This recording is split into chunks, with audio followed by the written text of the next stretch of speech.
வளர்ப்பில் பார்த்தீங்கன்னா பனைமரத்தில் வந்து ஆண் பனை எப்படி இருக்கும் அப்படின்னு கேட்பாங்க. இனிமேல் நீங்கள் பனைமரத்தை பார்த்தீங்கன்னா கவனிங்க, இது போல் நீட்டாக அந்த காய்கள் மாதிரி தொங்கும்.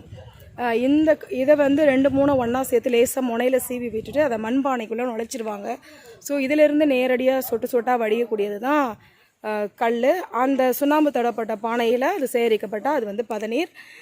இந்த ஆண் பனையில் வந்து ஆக்சுவலாக இதிலேருந்து தான் பார்த்திங்கன்னா அந்த மாவழி சுற்றுவாங்க கார்த்திகை தீபம்ஸ் டைமில். அப்போ வந்து இந்த மாவழி சுற்றுறதுன்றது இதை வந்து ஒரு முறைப்படுத்தி அதை வந்து ஒரு லேசாக முழுமையாக எரியாத ஒரு கரியாக அதை மாற்றி அதை வந்து அந்த பனை ஓலைக்குள்ளே சுற்றி அதை பாரம்பரிய முறையில் சுற்றும் பொழுது பார்த்திங்கன்னா பொறியாக வந்து அந்த ஒரு மத்தாப்பு கம்பி மத்தாப்பு அந்த தூவலாக விழறது போல் அழகாக பொறியாக கிளம்பும். அது வந்து கார்த்திகை தீபத்தை அன்றைக்கி செய்வாங்க, பார்த்துருப்பீங்க.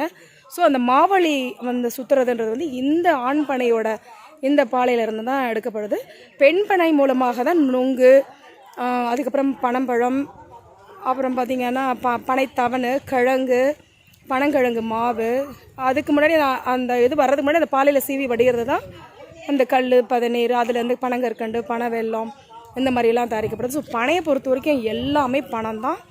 இது வந்து ஆண் மர பனைக்கான அடையாளம். தேங்க்யூ.